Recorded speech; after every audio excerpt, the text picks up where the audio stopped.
미소녀들이 저한테 홀려서 몰려옵니다. 이것만으로도 줄인 귀신 듣는데 떡이야기겠죠? 하지만 이런 상태인데도 미소녀들은 저 같은 사람한테 고백하는 게 영 아닌 거라 생각했는지 아마 이 와중에도 사돈집과 진바리는 골라야 좋다고 생각하는 듯 사랑을 표현하는데 너무 오랜 시간이 걸립니다.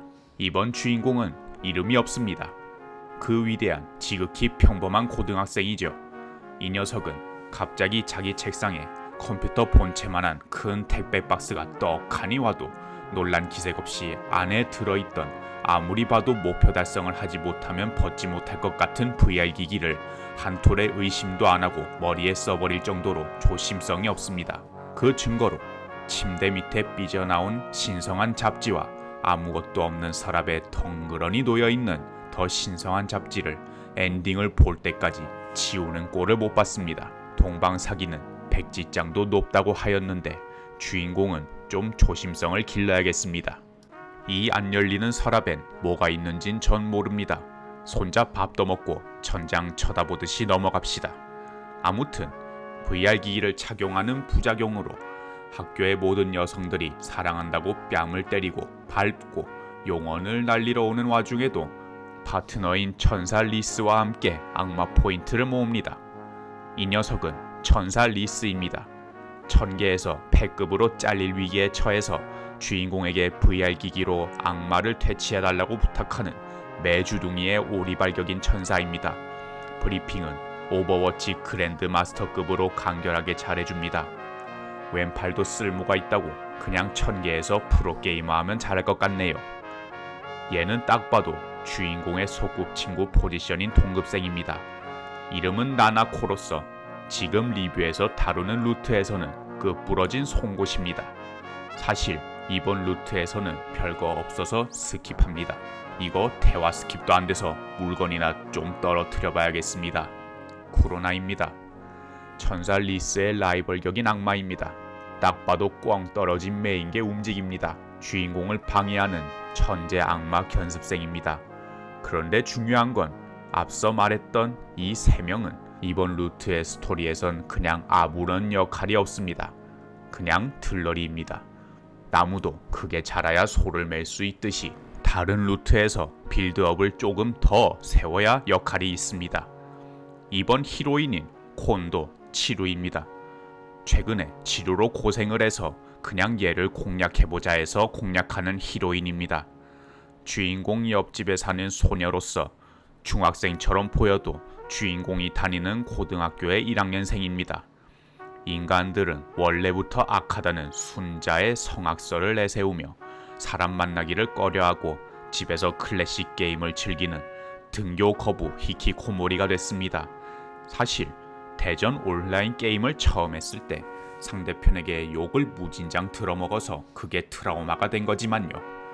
남의 복은 끌로도 못 판다는데 욕한 상대도 참 너무하네요. 어차피 아시겠지만 옆집에 있는 주인공에게는 오픈마인드입니다. 주인공은 눈물을 머금고 고백해오는 여고생들을 정력샷으로 헤쳐나가며 악마를 퇴치합니다. VR 기기를 쓰고 하루를 보낸 주인공은 평소에 친하게 지내던 히키코모리 치루의 방을 두드립니다. 치루는 어째서인지 인간에게는 보이지 않아야 될 VR 기기와 천사 리스가 보인다고 합니다. 무능한 천사가 뭐 그렇지 하면서 넘어갈 분위기입니다. 주인공이 치루에게 과자를 쏟아내주며 호감도를 쌓고 일상적인 대화를 하면서 치루도 히키코모리를 벗어날 의지를 가지게 됩니다. 어느 날 부르마를 입은 채 몰래 학교에 와서 주인공을 불러낸 치루 앞에 쿠로나가 소환한 악마가 등장합니다. 치루는 이 악마도 보인다고 합니다.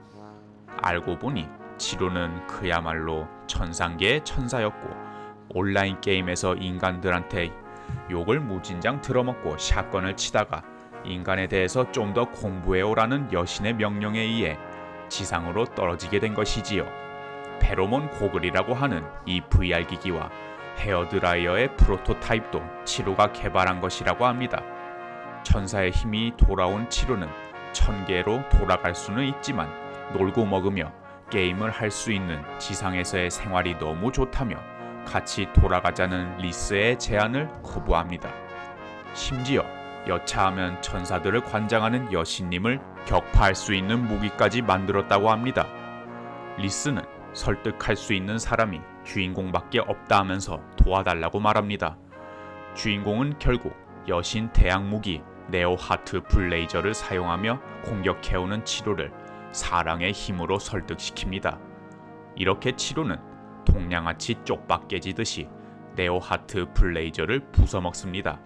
주인공의 사랑의 힘 앞에 자신을 위한 진심을 깨달은 치료는 언젠가는 인간계로 돌아오겠다고 다짐합니다.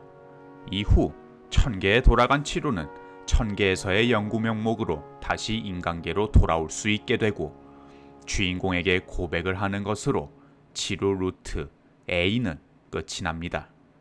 이 스토리는 여러 가지 엔딩 루트 중 하나이며 다른 엔딩들을 더 볼 수 있으니 해보실 분은 직접 해보시면 됩니다. 도깨비는 방망이로 떼고 귀신은 경으로 떼듯이 나무 위키를 보셔도 됩니다. 걸건2는 생각보다는 괜찮은 게임이었습니다.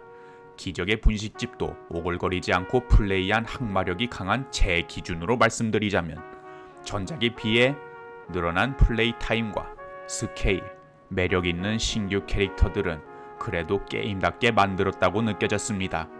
개인적으로는 과자를 줘서 호감도를 올린 다음에 캐릭터와의 대화가 점점 열린다는 게 재밌었습니다. 벙어리 냉가슴 앓듯이 영상을 찍을 당시 외로움의 감정이 컸던 저로서는 더욱더 그랬고요. 전작이 게임 외적으로 대화를 하지 못하고 선택지만 고르는 게 너무 단조로웠던 것도 한몫했습니다. 의외로 미소녀를 에임하기가 어려워서 대통 맞은 병아리가 됐지만 이건 반농담 삼아 FPS 에임을 연습하기도 좋을 것 같다는 생각이 드는 계기가 됐습니다. 그리고 악마들을 이용해서 자기가 좋아하는 여학생이 강제로 세디스트가 되는 게 특히 하지만 단점도 있습니다. 제일 중요한 거는 수많은 엑스터시 샷을 맞은 여고생들의 소리를 견뎌야 하는 항마력이 필요한 것과 제가 샀던 당시 가격 기준 31,000원에 비해서 왕방울 껍데기 마냥 컨텐츠가 살짝 빈약하다는 것이죠. 그리고 자동 이동이 됐던 전작과는 달리 강제로 이동할 곳을 찍어야 되는 불편함을 가지고 플레이해야 합니다. 특히 이 이동 방식에 대해서 말씀드리면 VR 게임에서 흔히 멀미 방지를 위해 사용하고 있는 방식으로서 애시당초에 VR 모드가 들어있던 걸건2에서는 어쩔 수 없는 요소였습니다. 그 결과 자동으로 진행되었던 전작에 비해서는 다소 긴장감이 떨어졌다는 평이 많습니다. 하우스 오브 데드 시리즈가 이동할 때 전부 이동 경로를 지목해야 한다면 정말 김샐 것 같은 것처럼 말이죠. 하지만 VR 모드가 없더라도 게임을 즐기는 데는 별 영향이 없으니 걱정하지 않으셔도 됩니다.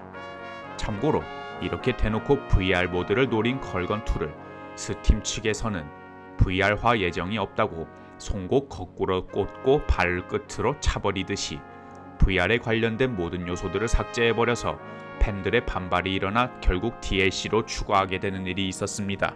뜬금없지만 프린세스 커넥트 리다이브를 안경 오타쿠 소녀 나나카를 보고 시작한 저 같은 사람들을 위해서 히로인 중에 한 명이라도 안경을 쓴 캐릭터를 넣었으면 얼마나 좋았을까 하는 생각도 하게 됩니다. 이 플레이 영상에서 볼 수 있듯이 저는 모든 엑스트라 캐릭터에게 안경을 씌울 수 있는 기능을 거진 막바지에 알아서 쏜 죽이 밥이 되지는 않지만 뒤늦게 안경을 씌우고 영상을 다시 찍었습니다. 혹시나 안경 캐릭터를 좋아하는 분들이시면 참고하시기 바랍니다. 마지막으로 말씀드리면 제가 보여드린 영상은 걸건2의 일부에 불과하며 최대한 건전하게 만들었습니다. 나머지는 인게임에서 보시길 권장드립니다. 떫은 배도 씹어볼만 하듯이 정 좀 붙이면 할만한 게임입니다. 그리고 이 게임은 키보드 마우스보다는 엑스박스 패드로 하시길 권장합니다. 헤어드라이기가 악마들을 빨아들일 때 진동이 꽤나 찰지거든요. 사실 이걸 하려고 없는 패드를 사라고 권장하기는 좀 그렇습니다. 갯벼락이 은올리는 격이 될 수 있으니까요. 또한 정보를 드리면 굳이 여러가지 의상을 입혀보고 싶은 분은 2021년 7월 기준 지금 TLC가 62% 할인해서 현재 값으로 팔고 있으며, 그리고